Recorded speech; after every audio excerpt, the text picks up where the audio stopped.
propose ce deuxième outil, cette deuxième stratégie, créer des grilles critériées de réussite.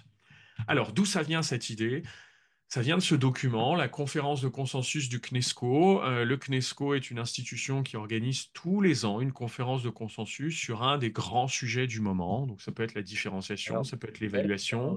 ton écran Cette n'est plus, année, ils ont ton écran n'est plus en partage. travaillé. Ça pour toi, pour le confort, tu n'es plus en partage au niveau de l'écran.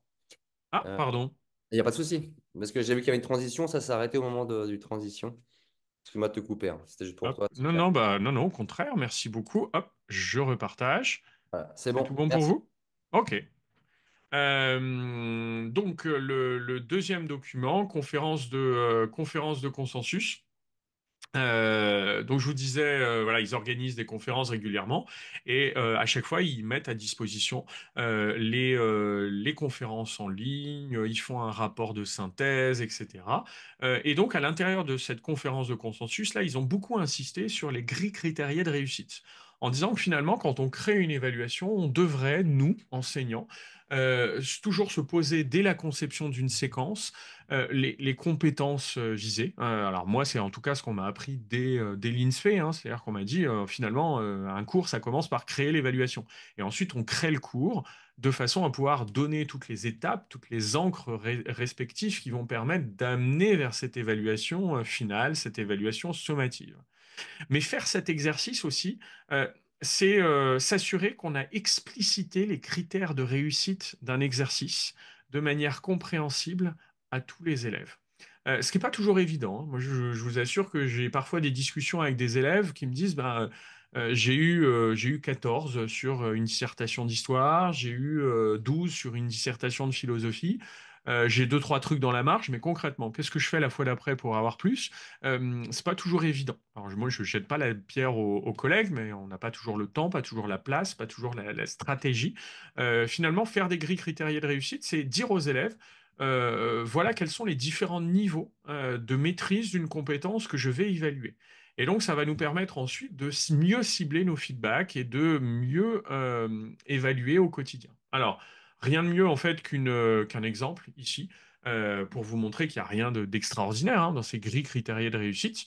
Vous en avez ici un exemple pour compléter un plan détaillé de dissertation avec des arguments et des exemples précis.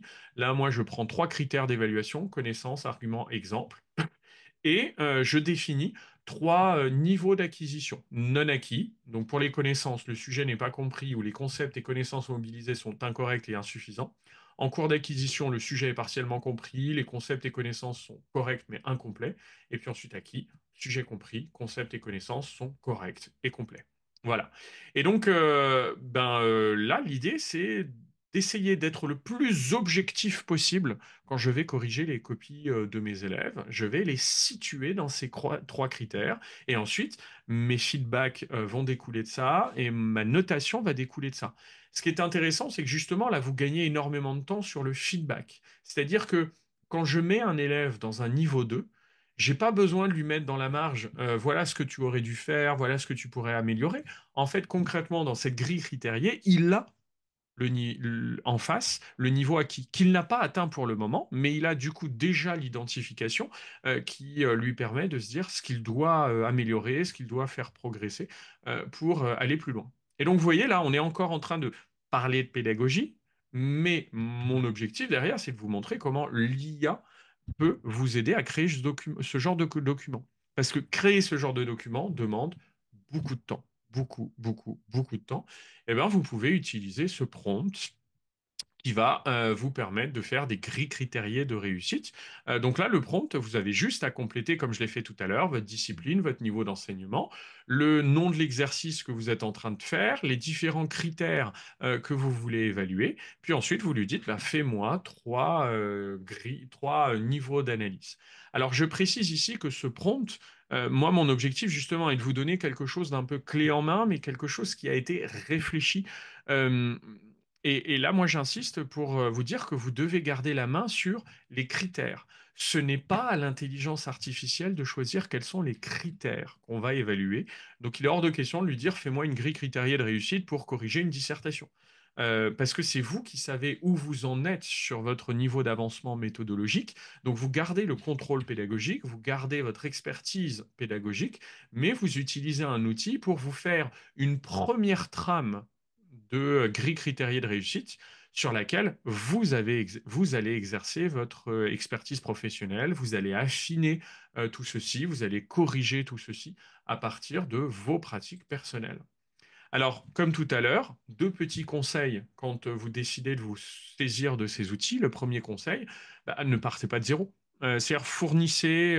Alors, il existe parfois des grilles critériées, notamment sur les niveaux d'examen qui existent sur les sites académiques. Donc, vous pouvez prendre ces outils et puis ensuite les redécouper et les dispatcher pour les donner à vos élèves en cours de formation. Et puis ensuite, comme je vous le disais, moi, ce que je trouve intéressant au quotidien, c'est que je me suis aperçu que ça m'avait fait gagner beaucoup, beaucoup de temps sur mes corrections. Parce que bah, cette grille, elle est explicite toute seule et elle se suffit à elle-même déjà pour pas mal de commentaires. Mais enfin, on pourrait se dire qu'on peut aller un petit peu plus loin en se disant qu'il y aurait un Graal pédagogique et que bah, les IA pourraient carrément corriger nos copies. Je vous montrerai tout à l'heure une coupure de presse qui vous montre que bah, c'est clairement la chose qui a explosé là depuis le début de l'année 2025. On a un nombre de startups qui s'est créé sur la correction de copies qui est assez hallucinant.